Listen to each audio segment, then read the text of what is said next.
All right, so writing a memoir and or an autobiography. So the why.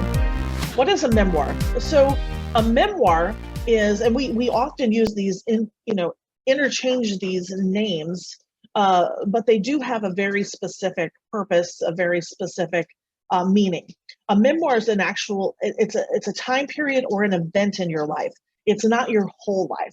So a lot of people will be like, oh, I want to share my memoir. I want to write my memoir. I want to tell my life story so my kids know about me and how I lived and how I grew up. And, that's more of an autobiography.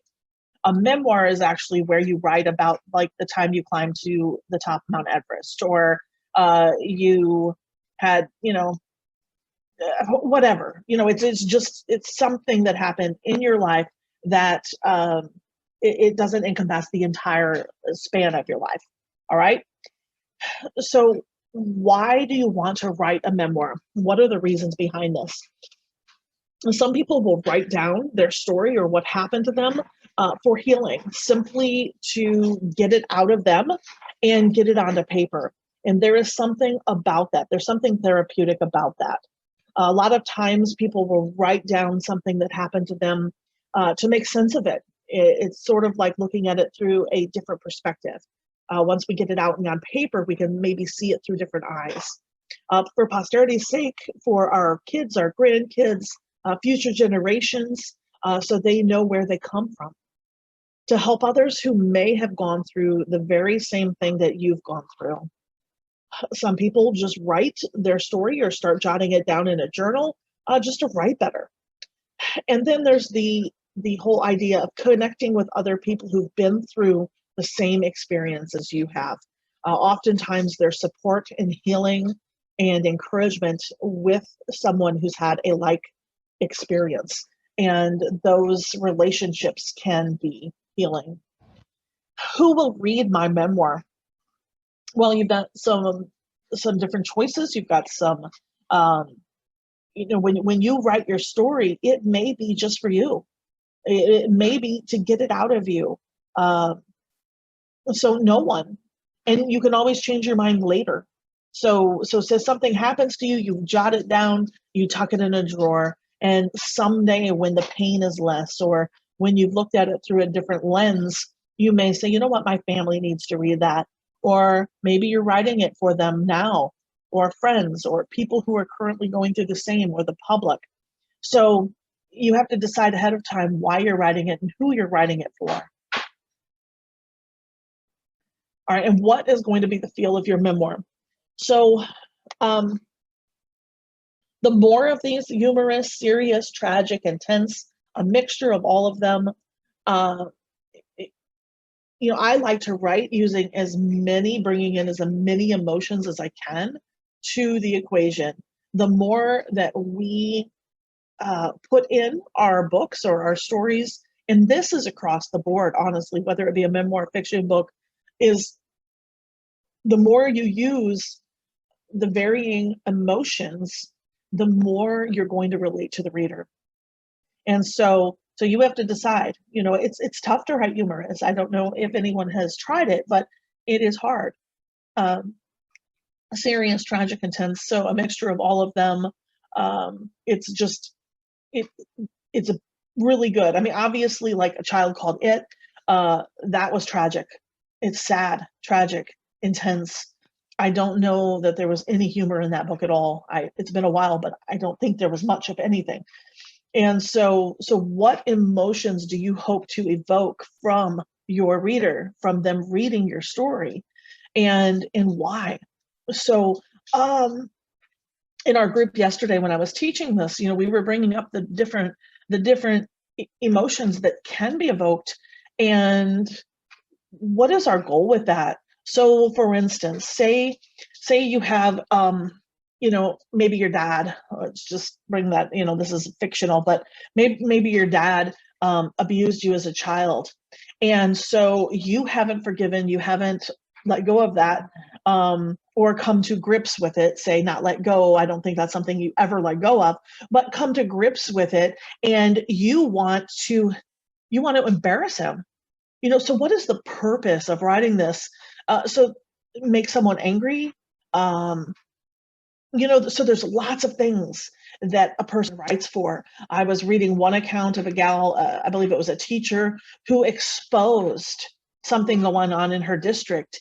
And when she wrote it, I mean, it gave outrage. She lost her job, but she did it on purpose. She knew what she wanted to evoke from her readers, and she knew why, and she counted the cost.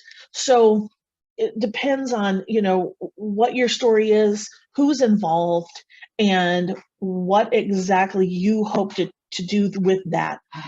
For most of us, I would hope that, by the time we get a story out there, that we've come to terms with whatever that event was, or that happened in our life. Like, with me personally, I'm not planning on writing my story to embarrass, say, my mom. My mom and I do not have a good relationship. So I'm not writing my story to embarrass her.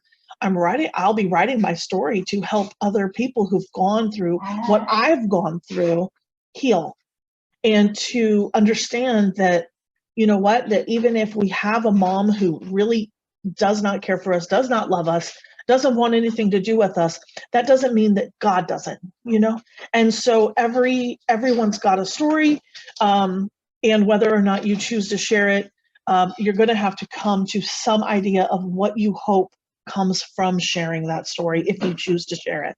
So just a few here: anger, love, sorrow, joy, fear, surprise.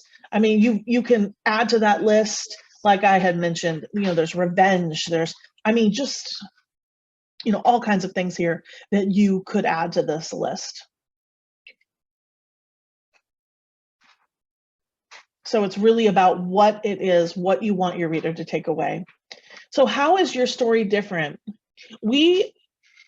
A lot of times we'll read a story, and it's, I know one of the gals in my class yesterday, she had lost a child, and there are many, many people out there who've lost a child. And so you have, that's a similarity, obviously in that group of people, and that how's their story the same, but how is it different? How is even just the tiniest little thing, what makes your story unique? And sometimes it's not about that there were different things that happened, because, some marriages fall apart after that. Some marriages get stronger, their bonds. I mean, everyone, it's so different for everyone.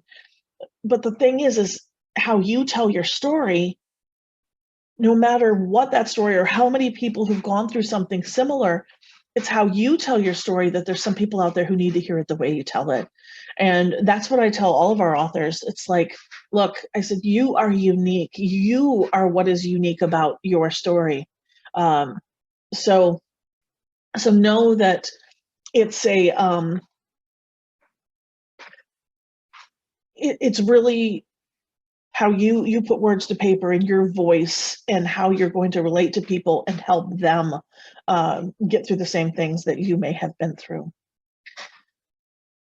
One of the things that I asked these ladies was, can I share the truth? Am I able to actually take what happened to me in life and put it to paper and put it out there? And what does that mean? If I'm sharing truth, it's my truth, and therefore I have the right to share it. But will that be extremely painful for me to do? Will it hurt other people?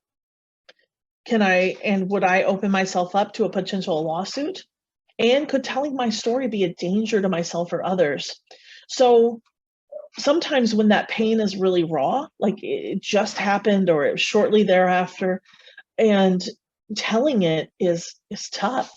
I mean, the words that you pen while you're going through something like that, it might be, just irregular writing. It might be frantic writing. It might be incomplete because you really don't know how you feel yet. So that's a process that has to be worked through as to, whether or not you can share the truth. And if you can't share the truth, you may write it down, and it may just be for you.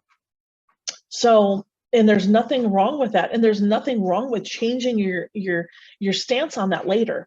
So what I may write now, maybe in 5 years or 1 year or 10 years, whatever it may be, I may be ready then to share it with family members, and then maybe shortly thereafter with friends. I don't know, but will it hurt others? I have a situation where I was asked, Darlene, I was abused by my father sexually. My sisters were abused by my father, and I feel like I'm supposed to share my story, but we've had healing in our family, and I don't want to hurt my dad. And I know it's like, some of us were like, what, but at the same time, we're not there, or I'm not in that person's place, so I can't judge what their relationship should be or shouldn't be with their dad, right? So they have to come to terms with, is it more important that I share my story? And if so, then I need to have a conversation with my dad ahead of time and let him know, hey, this is what's going to be happening. I feel like it's going to help people. So I am doing this, but I'm changing the names, or whatever you're deciding to do to protect you and protect the other people in your story. So, excuse me.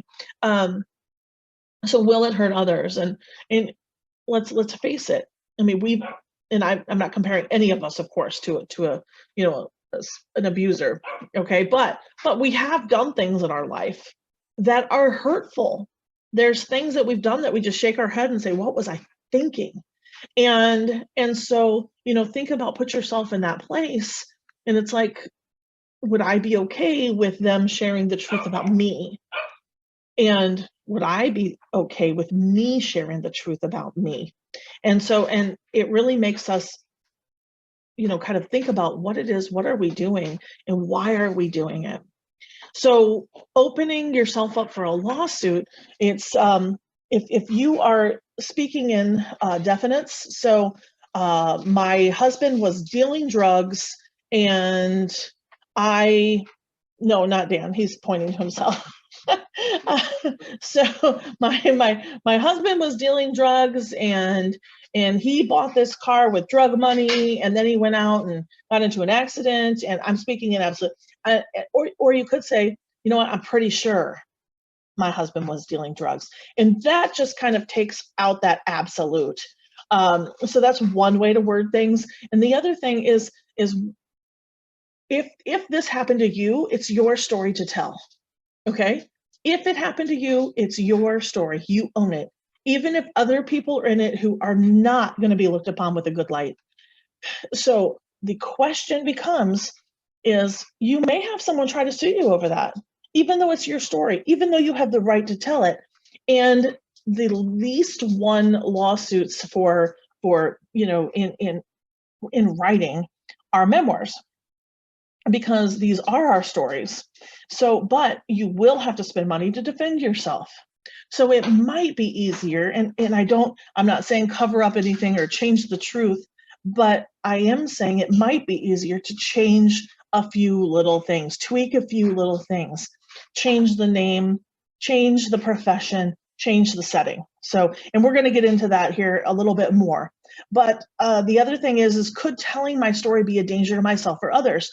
And I would be like, well, I suppose that could happen. But here's the thing is I didn't really consider some things. So I was at an event here not too long ago, and there was a woman in another booth, and we were chatting, and so she had worked in a prison system where she dealt with a lot of gangs, and so when she retired, she had to move away from there. She had to go by like a different name. And so someone wanted to take a picture of her stuff, and she's like, but please don't put my name or tag me in that picture, because if they find out where I'm at, they'll come after me. They will. They just will. And so think about it. It's like domestic violence, right? That could be a dangerous position to put someone in. So think about the things that you're writing and why you're writing it and who it might affect. Okay? Be very, very conscientious of what you're writing and why. In the case of the latter two, the lawsuit or, could my story be a danger to myself or others? these are the things, and we talked about that a little bit there just a second ago, but you can change the names of the characters. You can change the setting. You can change the professions of those involved. So your guy who works in a car dealership could suddenly be selling, computers or whatever. It's just those little things that change it. And most people who know you intimately will still know who you're talking about, but the general public will not. So if you choose to release it to the general public, they're not going to know who you're talking about. So novel form then takes on that fictional tone. There's some creative license with that, that you can actually, beef up the story. And it's, it could be fun. It could be fun to write your story that way and put it into a fictional setting. So, and a lot of times it'll have the same effect. It'll have the same impact on your readers if you're doing it right. Okay. All right. Then if you decide to go forward, basically, and I had a gal ask me, she's like, so are you saying not to tell the truth? And I'm like, oh, no. I'm saying count the cost. Count the cost. Be aware. Know what you are getting into when you get into it. So oftentimes we'll do something and then the consequences come and we're like, well, I didn't know about this. And so my point with all of that is know why you're doing it and are the consequences, if they should happen, very rare, but if they should happen, are they worth it? And I am flying through this. We did a lot of discussion and we'll do some discussion here afterwards. So that dog. All right. So structuring your memoir. When a linear memoir is point A to point B, the start of what happened to the end of what happened, and you just go straight through it. It's chronological as far as time goes, and it just goes from one happening to the next. Framed will often include flashbacks. So it may be something that you're going through now. Say you're going to climb, Fuji or whatever. I'm not a mountain climber, but and so you go back to that kid, who's climbing the dirt mountains and pretending they're king of the hill or whatever. That's just a silly example, but that kind of thing. It'll include flashbacks to your childhood or something that makes this thing that you're doing. And I'm thinking about Allison Maloney, who her book releases today. And so her book, she goes back to when she was a child pretending to be a newscaster. Okay. So those are flashbacks to, and it just makes it so much what she's accomplished today. It just makes it that much better knowing she's dreamed about this since she was a little girl. And so that kind of a framed, structure for your memoir would include those flashbacks. Thematic is issue-based. And so it could be a person who's lost, miscarried 5 times. And so they talk about those issues throughout the life. And it could be in, however they choose to do it, but it's all issue-based. So it's all concerning that loss and that heartbreak that they have endured by going through that thing in their life several times. Okay. Creative, it doesn't fit the above molds. It's not linear, it's not framed, it's thematic, but it's kind of like how you want to tell your story. And it could weave and it could kind of go all over the place. And basically, if it's not one of those top 3, it's just creative. And it's just something that you could be doing in telling your story the way you want to tell it. Okay. So when I'm talking with authors who want to write their memoir and they don't know how to start, I will tell them to keep a notebook with them all the time and jot down, even if it's just a couple of words, something to remind you to write about it later. So keep a notebook, jot down those ideas. We talked a couple weeks ago when I said it's like when you get an idea and you don't write it down and it's gone. It's suddenly you don't remember what it was, and it's like most of those are gone forever. They're just gone. And so write them down and then think about them when you have some time to ponder. Simply because, you know, a lot of times when we think about those things that happen to us or those memories, they jog our memory about something else that happened alongside of them, something that happened around the same time period, or made that happen, affected it, or the outcome from it, and those can be very, very important life lessons in your book.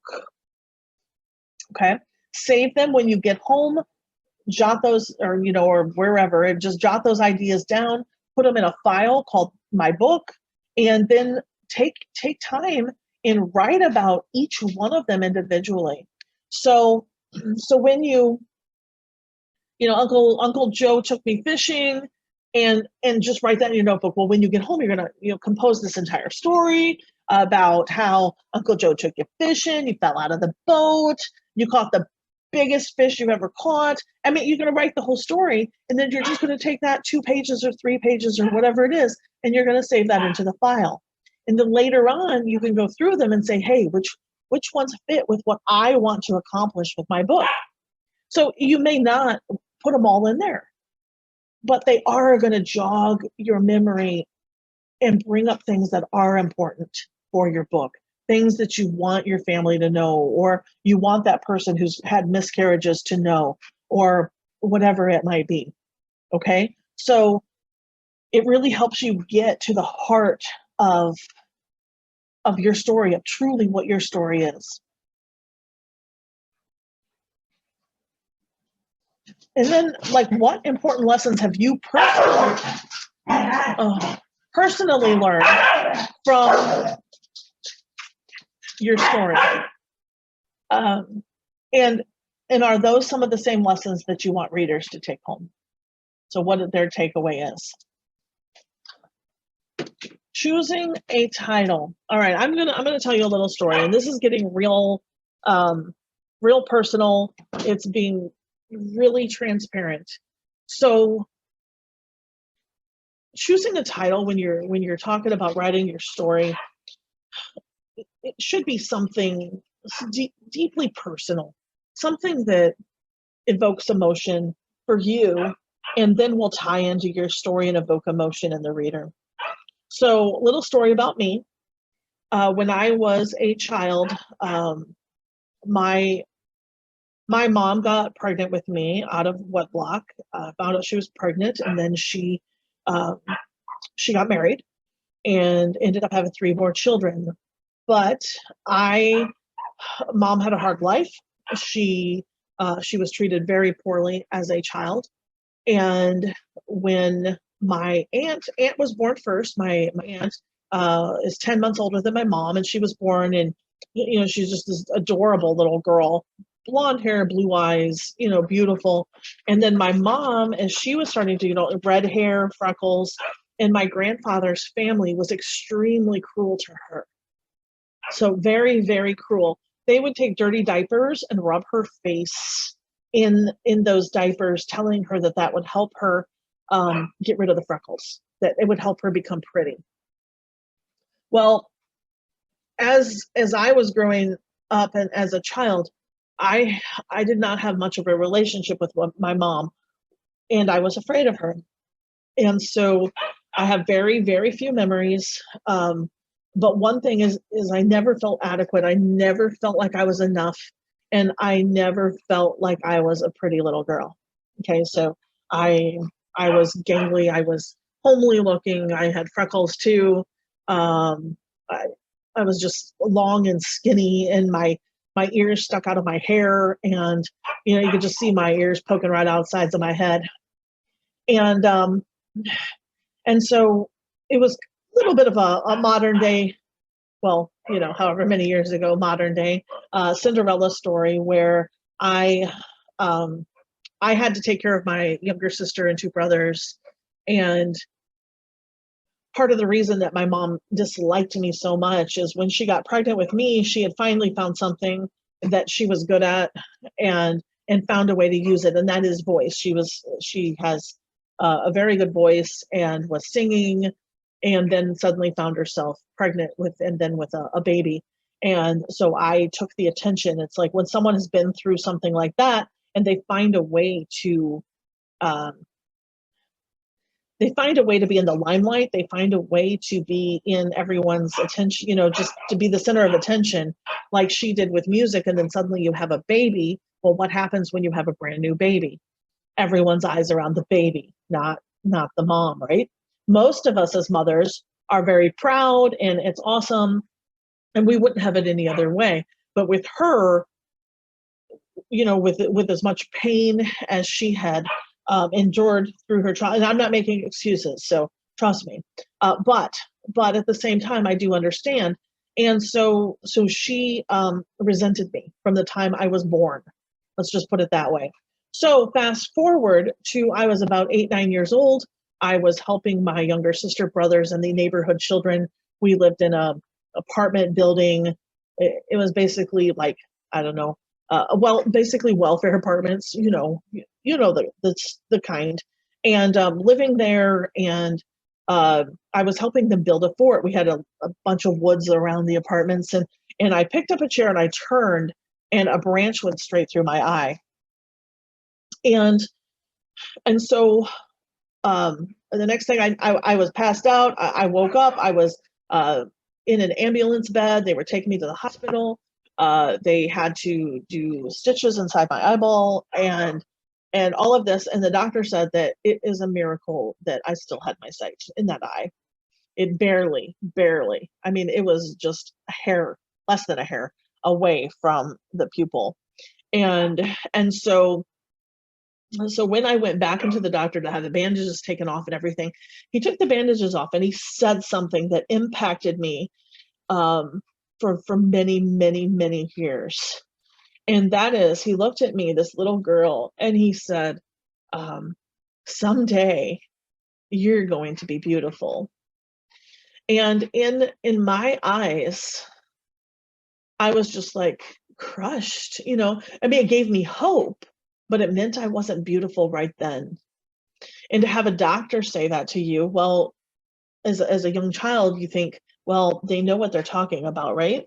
And so, um, and so I started looking in the mirror after that, waiting, because that doctor obviously knew what he was talking about, that I would be beautiful someday. And so I hate to say this, but this continued on into my adult years as I waited for some blossoming to happen, something to happen where I would look at myself and go, wow, you're beautiful. And it just didn't happen. It never happened. Nothing changed. I was growing older, and it was about 40. I was about 40 years old. And right about my 40th birthday, I looked in the mirror and I said, you know what? If it hasn't happened by now, it's not going to happen. And I was just crushed. And I know, right? It's a horrible thing. It's like, oh gosh, you're 40. But that, when you've grown up with that kind of in that kind of an atmosphere, with those kind of words spoken over you, you have no idea the things that have been said to me and done to me. Full glasses of mayonnaise jars thrown at my head, thrown downstairs, just ridiculous stuff. And so to have that added into it, and waiting for that swan to emerge, and knowing then about 40, it's like, I'm not getting any younger. This is not going to happen. And so just feeling this sadness, this overwhelming sadness. The doctor was wrong. He didn't know what he was talking about. And so anyway, I was just kind of weeping. I was just, praying, and I'm just like, just feeling really down and sad. And I was on my knees, and I just felt like the Holy Spirit just, and I'm a Christian. So, but I just felt like God wrapped his arms around me, and he's like, why are you listening to man? Why are you listening to other people? I created you. And you are beautiful, and you have been beautiful. And it was just like this opening of my eyes, like this awareness, right? And so it changed everything. I stopped waiting for someday. And so I told you all of that to tell you that I have my memoir planned. I have my story planned. I haven't written it. I've started it, but the title, it's deeply, deeply personal for me, and it's going to be beautiful someday. And I know what the cover is going to look like. But when you read that story, people are going to relate to that title because, I mean, there have to be other people who in some way, shape, or form can relate to that.